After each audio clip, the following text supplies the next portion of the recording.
Welcome everyone to Autogefühl, your #1 resource for in-depth car reviews and your #1 community to discuss cars. Today with another best of comparison video, and we're taking a look at the full-size MPVs. MPVs, multi-purpose vehicle, or just the big vans as you also call them.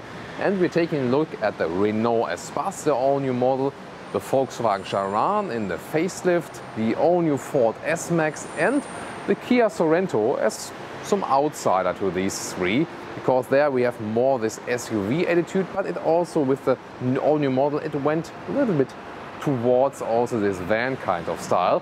So four actually very interesting competitors with different strengths, and let's dig deeper into these different cars here. And later on, after you have watched all of these cars, I want to get your opinion of which one you would pick and why, of course. And at the end of the videos we're showing you, then I'll also tell you my opinion, which one I would go for and which are the strengths of the car in my opinion. So let's go.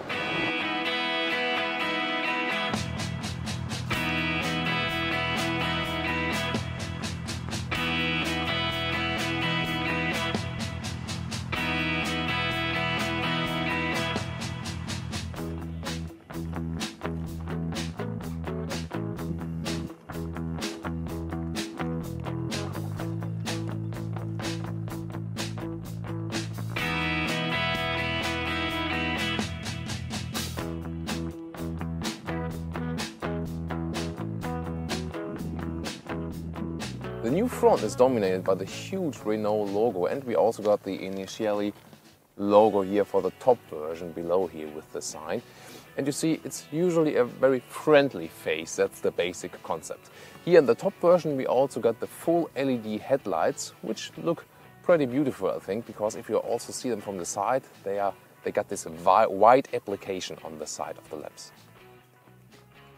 Looking at the side profile here of the car, first of all we got the keyless entry, and you see when I come close to the car, the mirrors already flip out. That's a very beautiful thing. And then I can also access the car.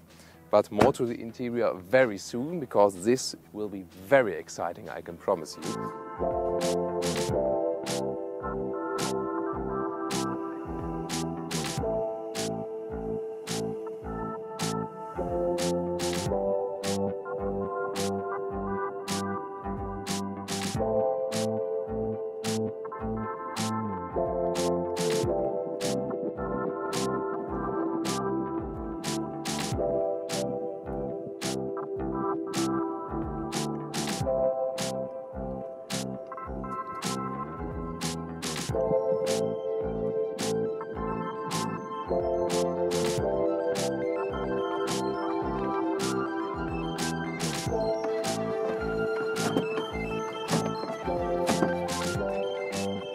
So the technology, it says here by the way 4 control as well, but then let's get inside. The door handles make a quite solid impression. Also when closing the door, actually a quite nice sound.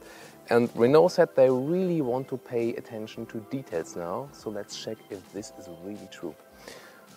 I welcome you to the interior of the Renault Espace. Top trim level initially Paris, and you see it's a rather small steering wheel for the car, and we see just from the surface it looks already high class. We wouldn't expect that from a current Renault, but now we actually can.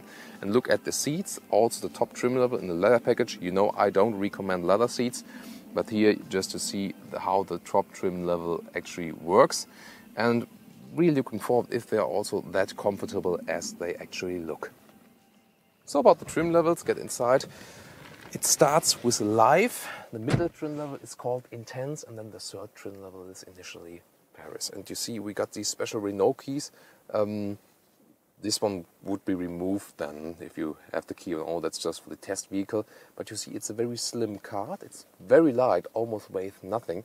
You know these cards have been used in Renault cars for quite a while, but now they have this special design as well. Actually it's quite good because it can be very fitted slim into your pocket, and also that it's quite light, it's quite nice, but maybe it would feel a little bit more worthy if it's just heavier. That's just a thing for your head, I think. So let's continue here with the interior. What's the most special new thing here? It's this central touchscreen here.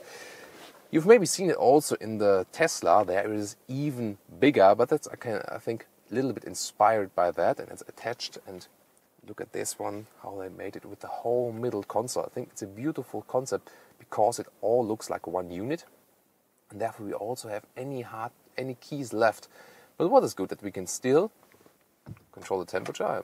Just put on the ignition, we can really use all of the functions actually. On the middle console, again, we got here a control button, so we not have to use the touchscreen. We can also control everything here.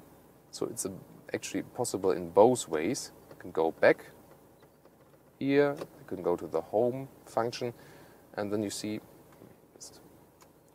okay, neutral, that I get out of the rear view camera. Okay, now. So you see, this one I'm doing here with the central control unit here. You see, I can control, for example, go to this screen here, put on it, and then, so it's not only possible with the touchscreen. I think it's a good solution because when you're a co-driver, you like to use the touchscreen, and when you're driving, it's maybe often better to use this central knob. Just from the haptical side, I think I've experienced better, but I've also experienced worse. So I think it's basically a solid quality. So design-wise, I think they have really done a very good job here. Look at the whole cockpit perspective. I think it's really impressive. And also from the materials they've used. I think, for example, this artificial leather here on the dashboard, that really looks good and it also feels good. And I think using artificial leather is also morally totally fine. So, and also with the wood here and aluminum style, that really looks everything really great. We have to find actually something which don't feel or look that great. For example, the middle console box here, that's a little bit, not at the standard with the German manufacturers, for example, but at least we got some space in here, like this space, that's quite fine. And also what I don't like, when I want to open the panoramic roof, this knob feels a little bit cheap then. Well, usually we wouldn't really see that. That does look cheap, or that it feels cheap. But when everything else is that high class already, these details come to our attention. What is actually also not good, I cannot open or close it right now. The car is not on. Even if the ignition is turned on, doesn't work. I really have to put on the engine again. And then, for example, also the small head-up display pops up.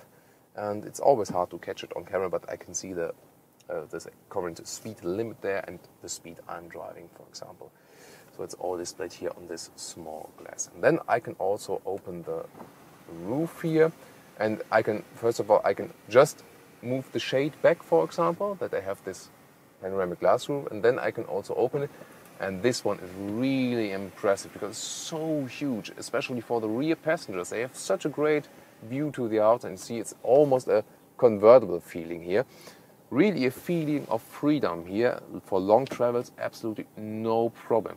The seating position is actually not too high, so we really have this rather low van feeling, but you see it's very spacious. Of course, the middle console comes out quite strong here to the interior, but due to this additional windows here, we also don't have too big. Well, it's a little bit bulky in here, from here to here you see it.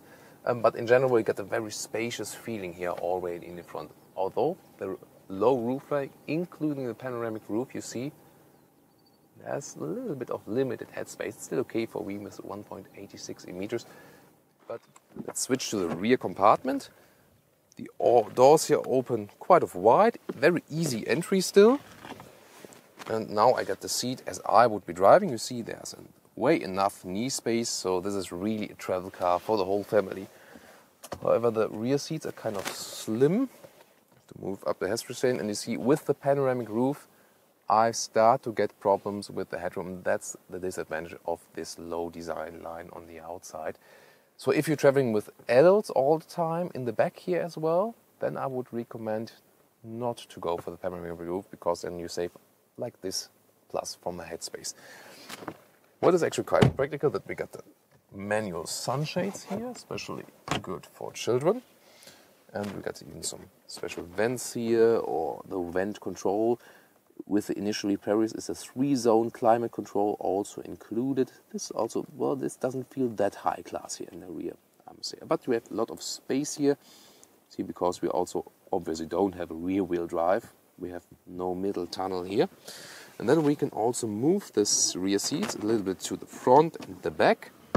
And that's actually important. You can also do it with every single seat here. That makes the car kind of flexible.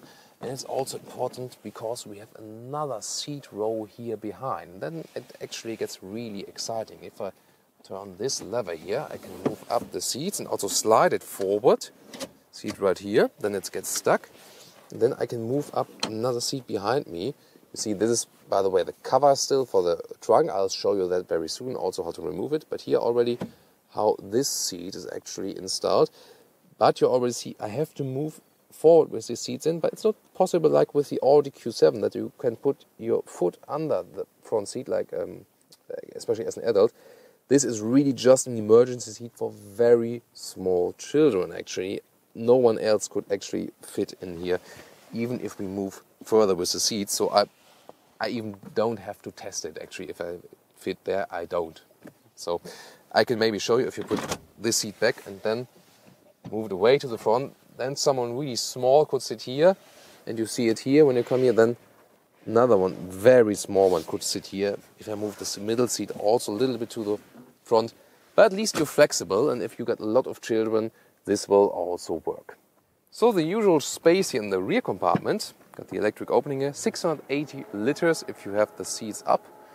And then you can also enlarge the trunk until 2,100 liters of capacity then. So let's look at that. Here have the additional seats still up, and then there's a very interesting function that is really practical here on the left side. We can actually move single seats.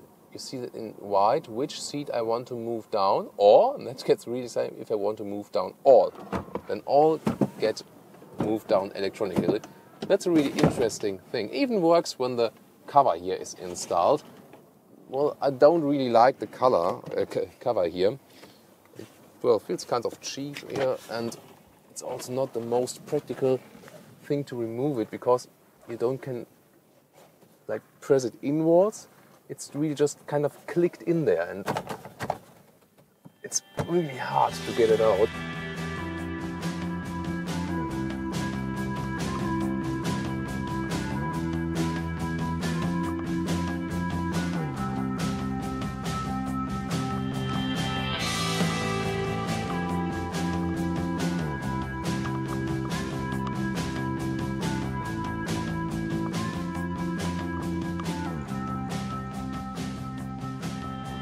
So let's start driving. Really looking forward to it, to do that with you together. Putting the very weird automatic, well, great looking but weird feeling automatic shifting lever to D mode then. And now it's quite rough here on the parking lot, but the suspension actually does quite fine. However, I already feel that I sit quite low. So they really have lowered this van, you have to be aware of that. So let's get here to the plain road. And also let's already test the diesel, how the power evolves. Quite smooth actually, we don't have really a power greatly setting in, but just for the city riding, for these tempos here, it's actually quite okay. Now let's get to the countryside road. Well, let's drive left first. Steering wheel feels quite soft, doesn't really need much power. It already feels really this travel smooth riding. And what is quite astonishing, you really feel that rear wheel steering. Cars I've driven before, you didn't always feel it. Here in this car you really feel the difference to the non-rear wheel steered version here. And for example, I've tested some turning circles that were actually feeling quite narrow, almost like in a, let's say, compact car, for example. And when you're driving faster, you feel that you got a better reaction time for the car. The steering itself is not that direct actually, but the car feels actually direct. It's a bit of strange feeling. If I go right and left here now, it doesn't feel like such a heavy car.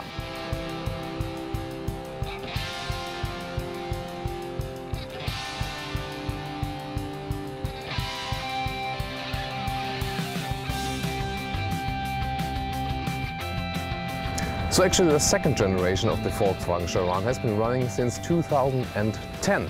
There was a lot of years that the first generation was on the market, and still the car is selling about 40,000 times per year worldwide. Now in 2015 the facelift, at the same time the Seat Alhambra gets the facelift because they still share the same parts.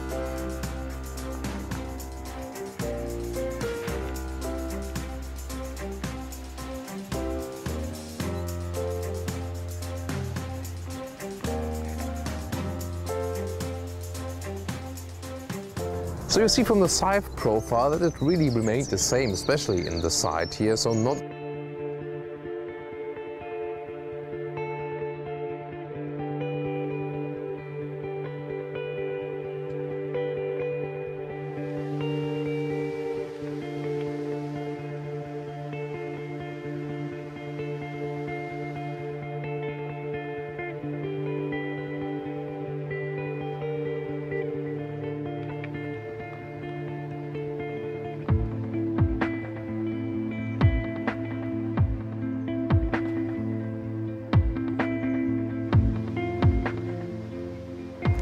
So let's get inside here in the driver cockpit. By the way, all of the door, when you open it, also the hinges look and feel all high class really. And you see here, this is the Highline trim level, so the top trim level.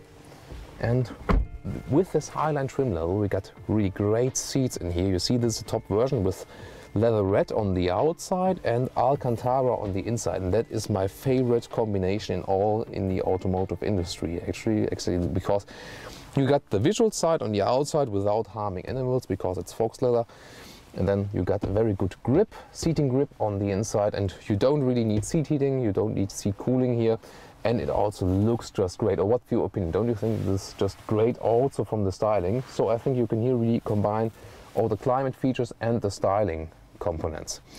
Then another new thing here in the Highline version with the Sharan, you got this wooden element here. I think it's very beautifully done. Looks so elegant here in that car, and it is kind of covered with this glossy stuff, but still you don't see too much fingerprints on that, so that's really fine in my opinion. You see here, this is the manual hand drive because it's the only 4Motion version, the only all-wheel drive version then. And what we do other things have here in the extra equipment, this one here is the adaptive suspension, comfort, normal and sport, and we're going to talk about that one while driving, because for the first time also the adaptive suspension is available here, 1,500 euros extra in price. I can already tell you right now it's a quite nice feature, but not really a must-have. Then a general overview on the cockpit. You know that maybe from the Sharan you got a wide open space here. And actually it's not too bad with the blind spot here when you look around. This is an additional window, gives just some light, but here you don't have too much blind spot to the front because this area is actually quite huge, and you also see the big difference with the Renault Espace. All the window lines are very huge actually, so a very good visibility around to all the sides. That's actually also very good, and I think really fitting for this kind of segment. What else do we have new here in the facelift? It's the infotainment system. So if I turn on the ignition, we can see that it's not the newest and biggest one actually. Basically you can have 5-inch or the top version with 6.5-inch then, which we got then here. You know, there are already bigger systems here with the Volkswagen corporations. So, but what is actually good that everything looks kind of clear and it's really easy to control. You already have this proximity sensor. When I move my hand, then I got this touchscreen buttons. So I can use both. I can use these buttons here, for example, for the zooming in here, but I can also use the buttons that appear here, or I can also use it smartphone alike here with the map. One of the most important features of the Volkswagen Sharan are the sliding doors on two sides. Now it's also possible to have it electronically controlled. You can just pick the manual version, and with additional price, then it also is opening electronically.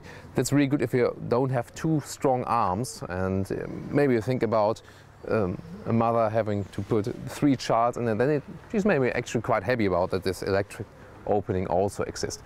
By the way, the Volkswagen Caddy also have these sliding doors. We got a review from that one also recently. If you go for that one, it is a little bit less expensive actually, so also check that full review linked in the video description. Then let's get in here. We got from Zero equipment and here also with the 3 single seats, which is actually quite nice. And I take a seat here. Got the driver's seat as I would be driving with 1.86 in meters. And you see, I still got some knee space here. I could move a little bit more on the front as a driver, I must admit, but still. And you see also, they are not directly behind each other. They're kind of moved a little bit. Okay, if I put this tray here, that doesn't really work for me, but it would work for children then. But it's maybe not good that it's, you would have put the seat a little bit more upright, then it's more, but I don't really like that. Also doesn't really fit to the other quality impression we have here. See, we have no panoramic roof built in here, and I still got this kind of headspace. That's quite okay, but I could imagine if we have a panoramic roof, we'll check out the other car, maybe it's built in there. If there's a panoramic roof, it's maybe not the best choice for adults here in the back. In general, the seating position here in the rear is quite upright, that's quite good. And you can also, for example, move the seat here a little bit. And that's also an entry for the rear one. Then let's see, we can also move it to the front and the back. You see, so I have a little bit more space. You see even more headspace, knee space then. That's really fine then for adults as well. There's, by the way, also a button here inside, and I can close the door just with a button. That's also quite good. And you see there's also a sunshade from the inside. That's also a very nice thing, especially if you want to protect your children from the sun, or that it doesn't get too hot. So either I can press this key on the inside again, or I can also use the handle. That's all no problem. By the way, middle seat. You see we got just a small middle tunnel here because it's an all-wheel drive and the differential has to go there. But then also the middle seat can be moved a little bit to the front and the back. It's also quite a practical thing. Here in the Highline equipment we also got a temperature choice here in the rear, also for the vents and where actually the air should come from. This is here a real power supply. I really love that. Like you can also make it in personal office, put your laptop in here. So a real German power plug. I really, really love that. And then there's also some more storage spaces here. I can better show you here from the rear department. If you look here upside in the ceiling, there's one up here. And it's kind of, well, structured on the inside, for example, for a small torch, a pen or whatever. But I'm not so sure about it. It is quite sticky in here, but I mean, if that is coming down, not sure how much stuff will hold there in actually. And there's another one here possible, and that could put some glasses in there, for example, then. And then there's also this middle box here. We can maybe come around a little bit and I can make some space. The good thing is that you can really move around in the Volkswagen Sharan, that you have a lot of space in here. So there we got a 12-volt power supply in here. That is nothing, aux in, but actually not too much space. So rather the beverages will be here or something at the inside of the doors. You see we got some cleaning equipment here at the inside of the doors. And from this perspective you can also check the glove box. It's not too big and, well, you see it slides down quite slowly. We expected that from Volkswagen. So what else here in the rear department? Of course we can also open the other door. You see I can open that way or the button way. And then next to me there's little Thomas here, little Autogefühl Thomas. Well, not here yet, but at least here there would be already the child seat. It's an official Volkswagen child seat, very fancy, and a lot of side support that you can also go racing with your children. And you see, this is how it looks. Actually, it can be easily attached with the ISOFIX, which is always at every seat here in the back. And that one will be quite often used, I think, because this is really a family car, and it's actually very important that you also have these options here. I'm not too familiar with child seats, so I'm not actually quite sure how to close it again here now, I must admit. But maybe you can help me then if you have some experience with children fixing in here. But I think it's a very fancy child seat here and a good option to put here. And you see, you can easily put 3 children next to each other here then.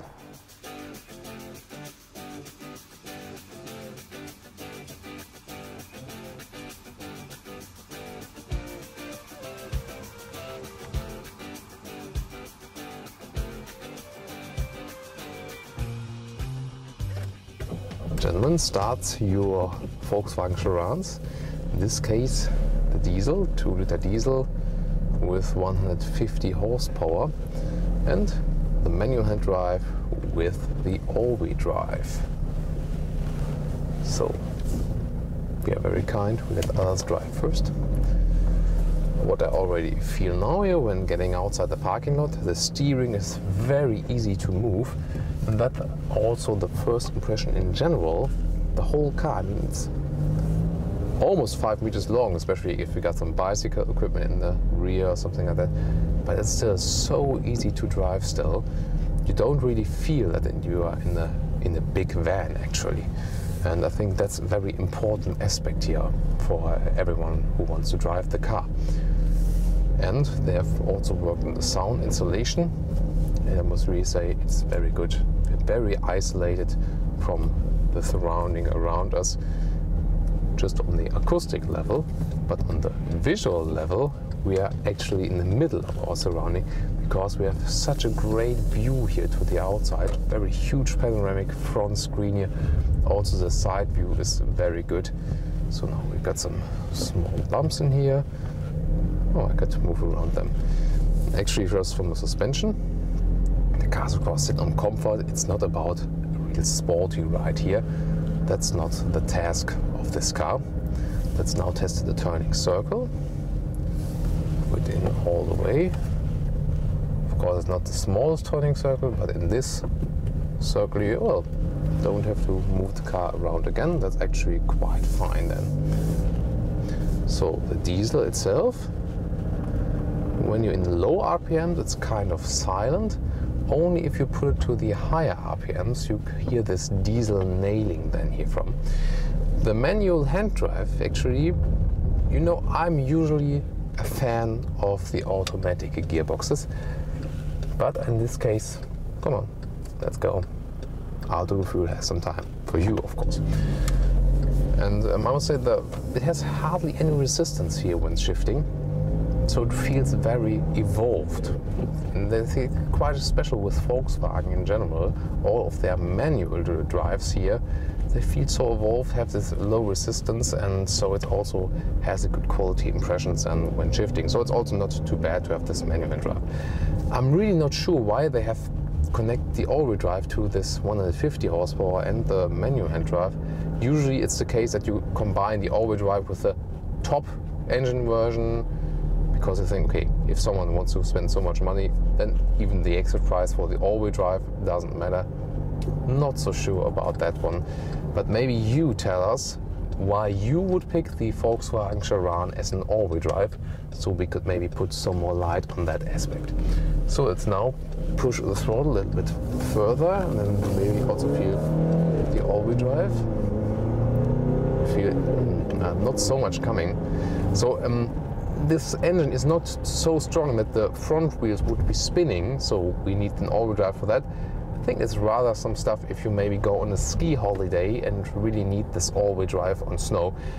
So in general, I wouldn't really recommend the all-wheel drive, but if you really need it, then go for it. But again, tell us in the comments here. Then consumption, we can do a long-term test here, but I would expect some 8 liters on 100 kilometers. That's my estimation from the data we got here so far, actually. It could be a little bit less, I think, especially for this horsepower equipment. So we get a very relaxing ride here. We don't feel the length of the car. And this relaxing ride will, I think, have an effect on the whole family traveling here with us. Because if you have it very silent to the outside and everyone is relaxed on the inside, it's also a good mood for the whole family. The seating position is rather upright, so I could very well imagine a longer trip here. Seat's not too soft, but I have heard that when a seat is kind of gives you more support, it's better. It should be better for the long-term riding, actually, it is said. And again, as I already mentioned before, it also feels good while riding, having this Alcantara surface, so I don't move around too much in the Highline equipment. And it also feels very good here, especially also on the long term. So I would really recommend you this kind of seat combination. So now we are kind of in the narrow city area, and the interesting thing is I'm not getting nervous, you know. If you're driving around with a huge sedan, for example, you tend to get nervous when you get to very narrow areas where, oh my God, where can I really fit through there, or how can I get around there? That's not the case here, and that is another sign for how easy this car is actually to control. So I'm not sure where we are actually heading to here now, but I don't care actually so much, because I know I will get out here anyway. So there's another turning thickly now, and then we can also test the rear view camera, and so it's also quite fast here. The resolution is quite good. I would wish that we have the even bigger Volkswagen infotainment system in here, but this one's already doing quite fine. And now we're out here again. So I think, well, the Volkswagen Touran, for example, will have some more advantage still. And also maybe the Renault Espace has this new all-wheel drive steering. That really helps you also. But actually, I'm not missing this all-wheel drive steering here too much. If you, for example, compare the Renault Espace with driving, here you feel you have a more, like, let's say, fixed, more evolved ride. You have more contact to the road, but it's not really uncomfortable. I can also put the suspension here in the optional adaptive suspension to the sport mode. Then I have more feedback from the road. There's actually even a sport suspension available, which sits 15 millimeters lower. So if you want to have this sports father style. And now in the sports version, when I tested here with the right and left, of course, the car is rather lazy in general, because it's just a huge car. But then I have more feedback here. If I put it to the comfort mode again, the car is shaking a little bit more, but I think the difference is not too much. So if you think about, oh, I need this sporty riding, then maybe go for the sport suspension directly and leave out the adaptive suspension. It's nice to have, but it's not really a must-have, because also the standard Volkswagen suspensions are actually really good here in riding.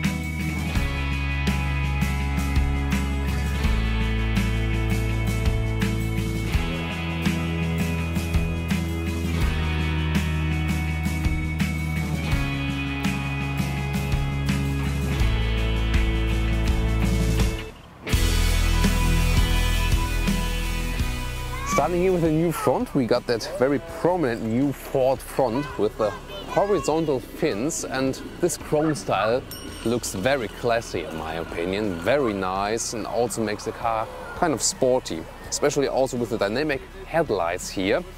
And what you already see here from the front is that you get quite a flat windscreen here, and they have set the A-pillar here even way more in the back, that you don't have this classical van style from the exterior and the front. It rather looks like a normal sedan because it's so flat here, and that makes the car sportier.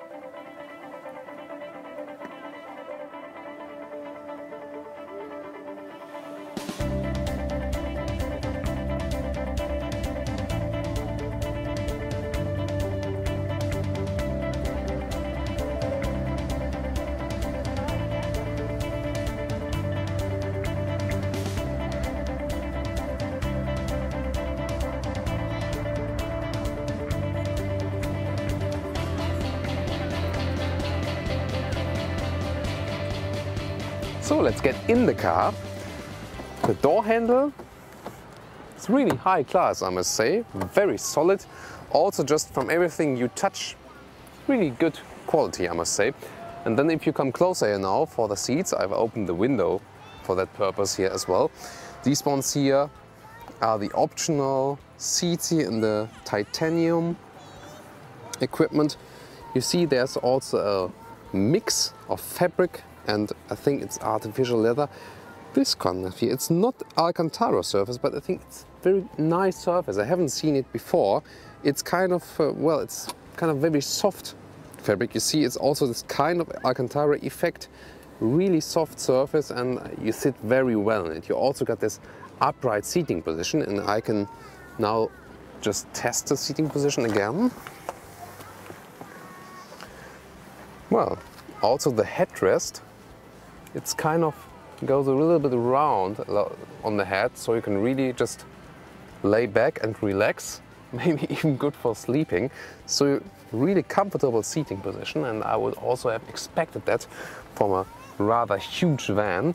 And you see I really sit quite high. Here we also got the electric control, and what is actually quite good, because you know, quite often we show you a lot of extra equipment in the cars because the test vehicles are usually higher equipped. Like you can see everything the car is actually capable of.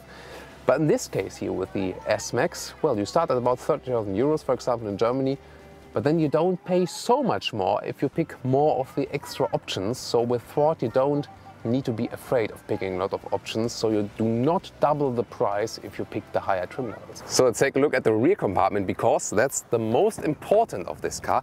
You see the rear door is, well, kind of opening 90 degrees, and that's really good for the entry, and especially when you got small children here with the Isofix covers. You want to attach maybe with a special child seat, because I've talked to a lot of parents and they say they really need cars that all have this 90-degree opening. They can really very well attach the kids to the seat. And then I've already arranged it in this way that you can see what you can actually do. Officially, there are 32 combinations of how you can arrange the seats here. You can optionally also pick the 7-seater option here behind. We got it in this very car here as well. And so, for example, you can put it these seats here in the front and in the back. Just push the lever below there. That's, for example, an option, especially when other people are sitting here in the back. We also got separate temperature control here for the vents. Also another 12-volt power supply. And we got the same very good fabric material here in the back.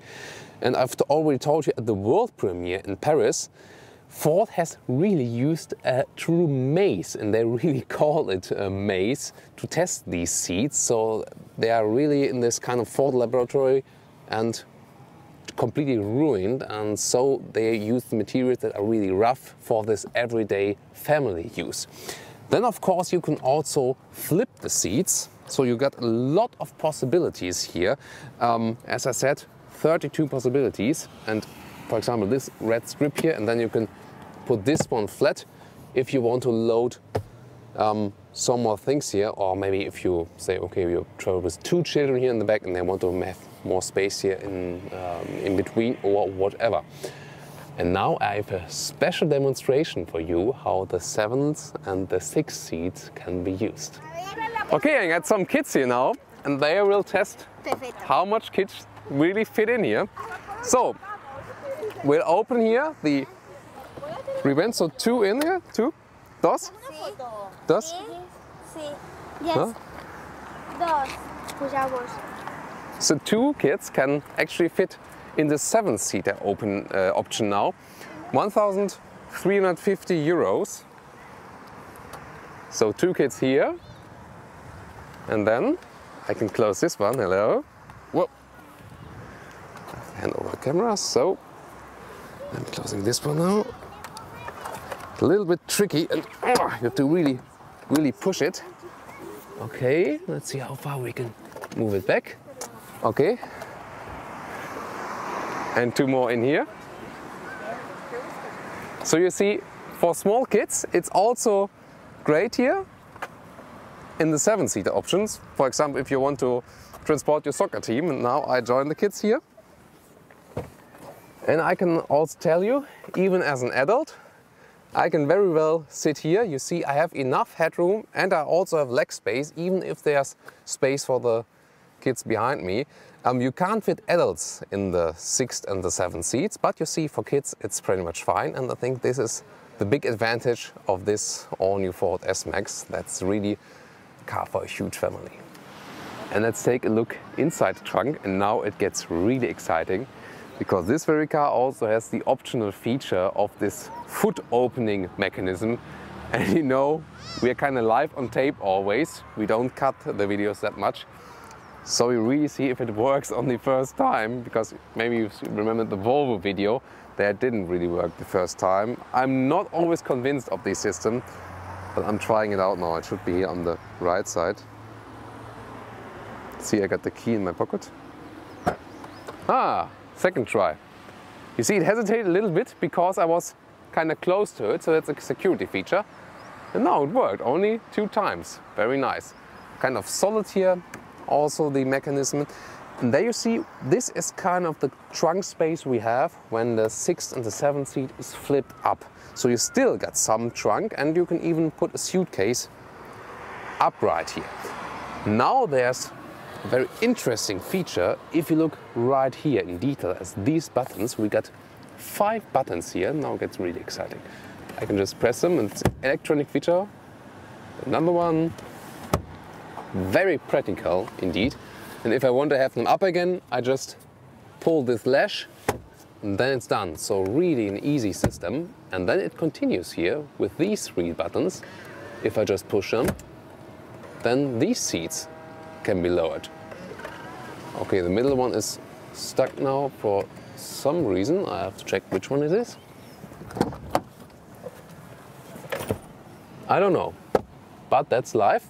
But I've tested it several times. Usually it works quite well.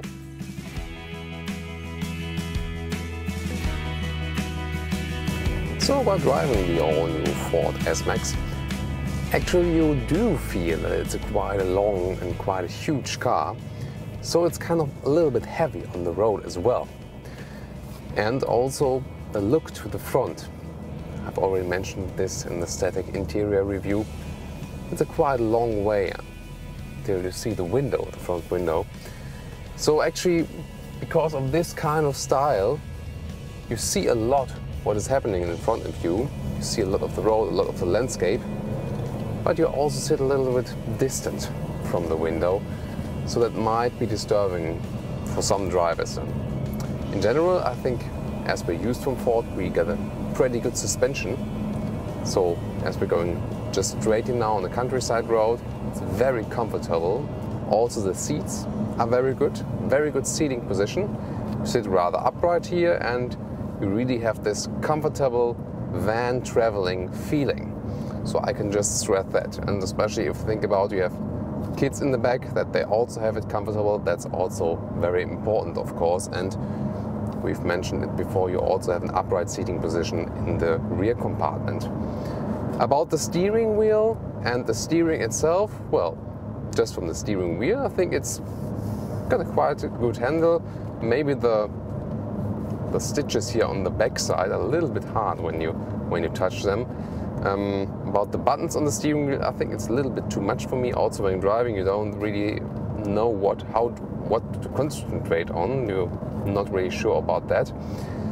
But the steering is also not my favorite, because they said, okay, we have worked on the steering, we have made it adaptive now. That's also available here on the all-new Ford S-Max. That means when you go faster, it gets a little bit stiffer, and when you go slower, it gets easier to turn. Well, that does help you when parking, for example, but I must say the whole steering feels a little bit artificial. So if you're keen on having a rather natural experience when steering, that's not fulfilled here. But then again, you can really enjoy this comfort of this great van. That is, I think, the main feature of this car, where you can rely on. Really comfortable for 4, 5, or maybe even more passengers. We've talked about that as well. I'm looking at the GPS here now. Well, I'm not sure. It looks a little bit small. Also, when I put on the buttons, it's a little bit too complicated for me to do it like while driving. So I think manufacturers who have this consoles in the middle, you can better control them while driving here now. And you know, just with the touchscreen, I think it's not the best solution to control it while driving. What we're driving as an engine here is the 2-liter diesel with 180 horsepower. And actually it's quite powerful, I must say. When I just put down the throttle, really pushes forward quite well. And this very diesel is also available with 210 horsepower, even more, but I think you don't really need it in such a car, because even when you're on the motorway, you get enough torque really from the diesel also when you want to accelerate even more or overtake someone. However, this diesel is also available with less horsepower, for example 120 or 150. I think the 150 version will also be pretty fine. 120, I'm not sure if that's enough for that car, so I would go for the 2-liter diesel with 150 or 180 horsepower. However, there are also the very good Ford turbo petrol engines for this one available here, either the 1.5 liter or the 2.0 liter. And I actually really love the Ford turbo petrol engines, so I would rather go for them than for the diesels in this case here, because they also sound quite nice, and well, the diesel here doesn't. But in general it serves its purpose, and also the shifting process here is quite smooth, so it gives me a high quality feeling when shifting. So now a rather fast corner, let's see how this big baby behaves. Yeah, it slides me a little bit to the outside, and also this kind of artificial steering comes into play. I don't really feel I have the most control of the car. That's the disadvantage about like the rather big car, the big van here. So as for agility driving, you know, there are some cars that don't really tell you, okay, I'm a really big car. Sometimes they feel smaller than they actually are, but this one rather feels bigger than it actually is. One more important fact about the visibility or the non-visibility. You see, we have this very flat A-pillar, which makes this very nice and dynamic design on the outside. But here on the inside, you see, you have to have another pillar then. And then you have this additional window that you can see more on it. But actually still, you got these two pillars here.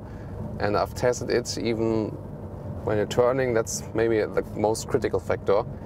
It is really, you know, I don't really see much there, I must admit. And it can even be dangerous. So I would rather seek some solution where you don't have this additional pillar here, or where it's maybe even a little bit smaller. So I had some problems with the visibility in that case here. However, looking at the back or at the sides, right and left, that's really fine, because there the car is pretty much angular and you really know where the car is ending. And for the rear, as we've shown you before, we also got the rear view camera. Now, I would also recommend it because it's of course also a car that is quite long. So by the way, close up on the shifting lever. As I said, very smooth shifting, feels like good quality. Rear is then push it up, then here. And then we can see we also got the rear view camera here. It's not from serial protection, optionally, but we haven't seen such a rear camera from Ford yet. This one is the new Ford Sync 2 system. You see it's quite broad system, and so I think the resolution is also better than we have ever seen before. That's, yeah, well, I think that's fine. Maybe it's a little bit too bright, I must say, a little bit of missing contrast. So I've seen better rear view cameras, but this one is already very fine, especially in that size here now.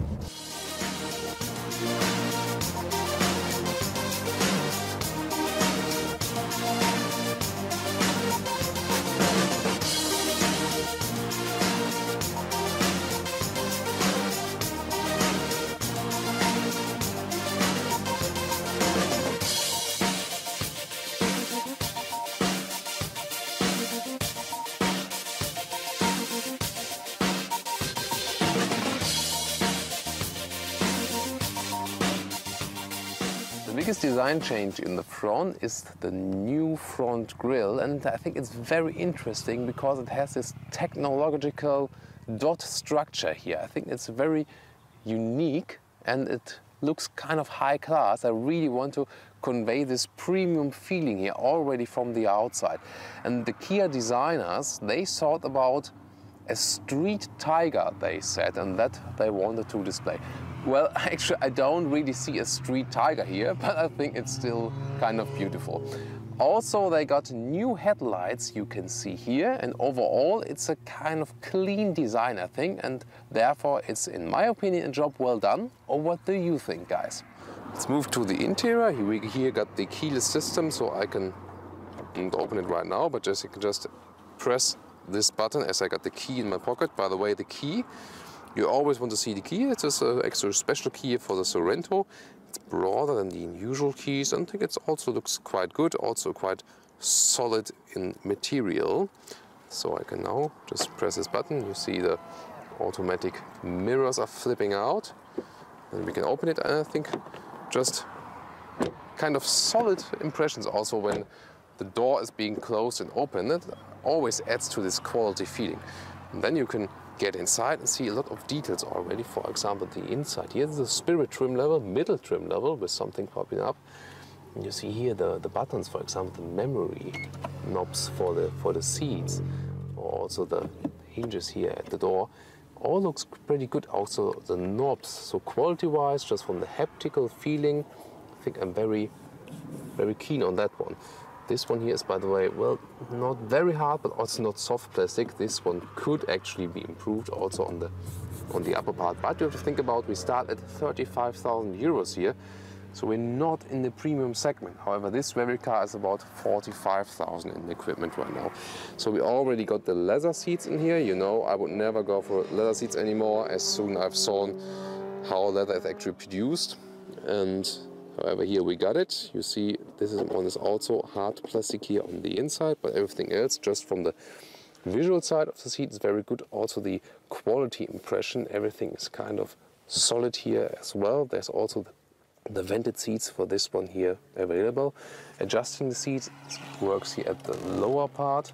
For example, putting it upper higher. You hear it scrubbing a little bit against this shiny black part here. That's where we have this strange sounds.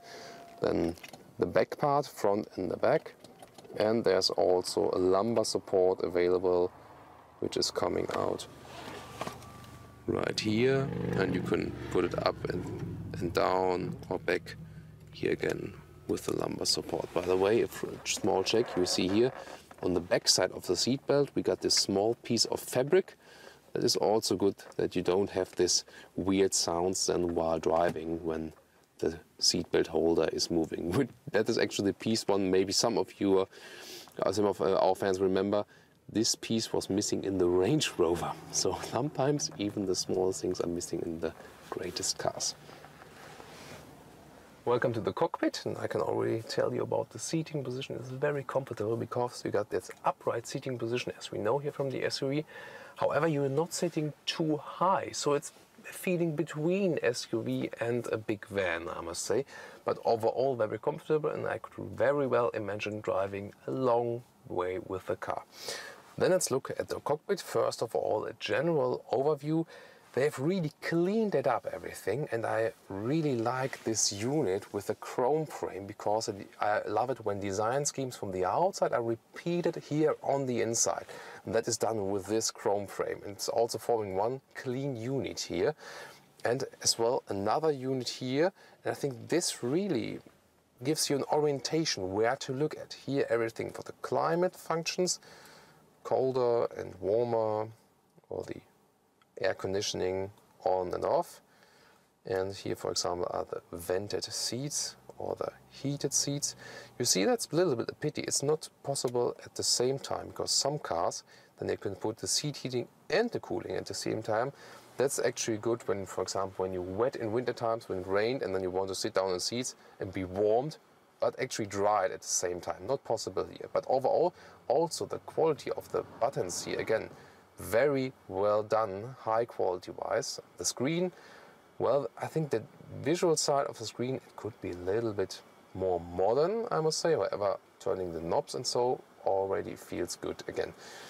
Let's make the map a little bit bigger, for example, that you can see it here. You see, it's either possible to do it with the knobs. It's good while driving, by the way, or you can also do it here with a touch screen. Let's just see how it reacts. You can either do it like that, but I think it's not possible to. No, you can actually not use like an iPad. That would have been actually quite good. Here you can go to the home menu. These ones, you see, it's this kind of app design here already. Then you can also check the phone. The Bluetooth stream was flawless so far. I connected the iPhone 4 with it, was working quite fast and very well. This is the radio overview here. You also got the digital radio in here in this trim level. It's also always a quiet function. I think the reaction times when I just switch everything around is actually quite good. Let's see if we've got the info or the options here.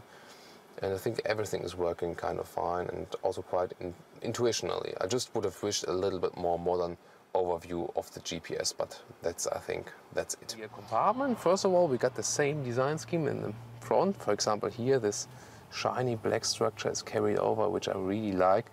Also got here, we got the higher equipment here, and that's also possible to heat the rear seats in two levels here. Not thinking about here in summer times, but still. And we also got a beverage holder here in the side part from the rear compartment, also very nice. Very good feature here for children, especially here in the back, is this one here. It's the manual shade you can put up, and that really protects the children. It's perfectly fitting to this rear window here. Then let's check out the rear bench. You see this one here. I'll show you soon what this is for, because this actually flips the rear part of the seat. But what I can show you right now is that we can now in the third generation move the bench forward, and you see it's really going a lot forward here and back again, and there you can readjust. Okay, do I want to have more trunk, or do you want to have more space in the rear compartment? And I think it's quite good. You see it's this 2/3, 1/3 split. By the way, just before I entered Audi, the general position is also very upright here. I don't fall back as I do as in a lot of sedans. So I can really recommend the rear compartment here. Also for adults, is a very good travel car here, definitely, especially because you also have this upright seating position here in the rear. Then I can show you what is actually possible here with the seats. First of all, let's move it all the way in the front. And you see it really goes all the way. Really got a lot more space of the luggage compartment here. That's really nice thing. You see this is this 2/3, 1/3 split. I can also slide the single seat just forward here. That is first of all possible. And then when I put this lever here, I can flip the seats, and already from here we can see that we got an even space here to the luggage compartment. We'll soon see. See, there's an even space than here. That's also a quite nice thing. And the last thing in the rear compartment, if I flip it up again, you got in the middle part, you can also, first of all, there can actually be another one sitting here, but then it's also possible to have a beverage holder here on the inside. Here, by the way, is the third seat belt holder. It's hidden here below, and the third seat belt is right here, though it actually would go across here. And here again, there are these ISOFIX icons right here, because the ISOFIX for the child seats, they are hidden right here, and then you can fix your child seats right here. And now the trunk. We got the electric opening here, which is optional. So there is huge opening, also quite solid here. Then you see we got a lot of space. First of all, everything is kind of used. There are not some additional covers here, so I think they have really used the space they have here. It's not too deep going in. I will soon show you why. But here in this case, we got the same level then as the seats as they would be flipped. First of all, I can show you the effect when you put the single seat in the front. Then the trunk is kind of longer here if you want to put some longer things in here. But then it's also possible to flip it, and then you got an even space here, and I can also go around. Then you can see how it really looks when it's all flattened out. Like this here. Really a lot of space, and of course this cover here can also be easily removed. That's it kind of already, and then you can actually put it here or here. The two possibilities to put it in, and actually see I just did it with almost one hand. That's actually quite okay then. See, you got a lot of space, and that's one of the best sides here of the Kia Sorento. And then what else is hidden below here? I'm gonna put our things a little bit more in the front here. See, because it goes deeper in. There's, for example, when you have to change your tire, actually, you can put the car up. And there's also a second part possible to open.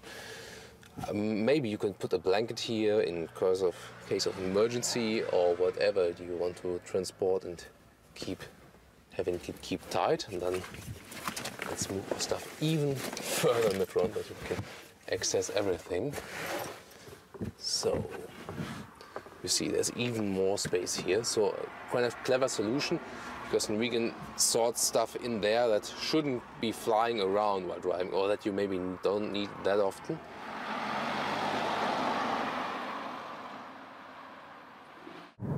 So let's start driving the Kia Sorento here in the new generation inside the city, because that's actually what they thought about the car would be driving in. Because I've told you before, the car now has less off-road capabilities, less towing capabilities. It's really aimed towards the city, and that you have a lot of space with your family inside the city. And actually I'm quite positive about driving the car, and first of all, they have worked on the sound insulation now in the new generation, so it's actually really quite calm in here. And I think it's very good, because there's a lot of traffic outside here. You look around, a lot of cars, but don't hear so much on the inside. Of course, there are better cars for that with the sound insulation, but I think it's a very big improvement in comparison to the previous version here. That's so far for standing at a red traffic light, and the seating position is, as we know from bigger SUVs, it's upright, and so it's also very comfortable. So I had no back pain so far here. Of course, these are, as I've told you before, the leather seats. They are included in the premium equipment, the top trim level, which boosts the car to around 50,000 euros then in the top version. But I would recommend you to take the fabric seats, because you only sweat on them. We can test the seat cooling, however, then I can soon also tell you how that actually works when you have the leather seats, that you cool down a little bit. But let's now focus on the driving. You've got the 2.2 liter diesel here with 200 horsepower. The sound is actually that rather classical diesel sound, so not a too nice diesel sound, but it's actually quite powerful. So no matter if you are on a normal mode, or you can also pick a so-called sports mode. There are actually normal, eco and sports mode. Eco to save some more fuel, to withdraw the throttle input. Sports mode actually increases the throttle input, so I don't have to push the throttle that much down, and already the car accelerates harder. And also the RPMs go higher, and the steering is also different then, you know. So I'm just waiting for the light to switch to green now. So the steering is actually different then, because in the sports mode I get a little bit more resistance than when I'm turning right or left. In the normal mode it's rather without resistance and easy to drive. So sports mode now, I can really push the throttle. No, it's really going forward quite fast. Still a quite heavy vehicle. But I mean, for such a good SUV, I think it's a really good acceleration. And here, for example, in Germany, you don't have any other engine for choice. But I think it's actually okay, because you don't need any other engine for that. Even if you still would be towing something in the back, then the power would still be enough, I think. And even when you're driving with car full of people. So I'm quite satisfied basically with the power of the engine. About the consumption, it is stated with 6.6 liters on 100 kilometers, but you will never reach it.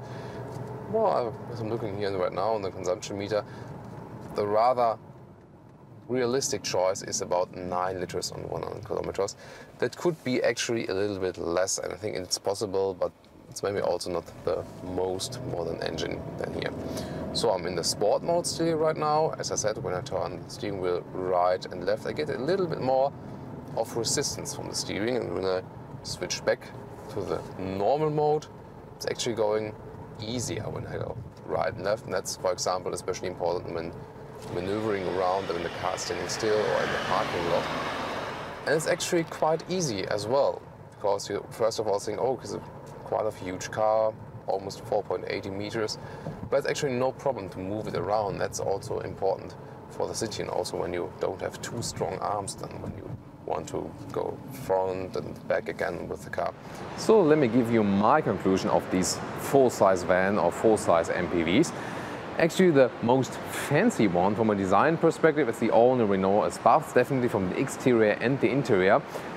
If I had a huge family, I would rather go for the Volkswagen Sharan because it has this classic size, also a lot of headroom. I think the most flexibility in the interior, and it's also high class from the interior. And maybe, I think, well, the Renault Espace can sometimes be a little bit too much, you know, because there's a lot of in the exterior, in the interior, and the Volkswagen Sharan is rather a little bit conservative and classy at the same time. However, I'm thinking about right now if I would rather go for the Kia Sorento, because this one has already this SUV touch.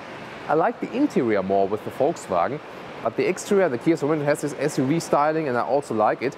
And I think I had a little bit more fun in driving the Kia Sorento, because I have kind of this off-road feeling already. So just from a driving, I think I would go for the Sorento. And I think the clear loser of this comparison is the Ford S-Max. It didn't really appeal to me from any of the aspects. So this is my conclusion here for these four cars. What about your opinion? Looking forward to these ones, and see you at the next Autogefühl episode with Thomas. Thank you very much, guys.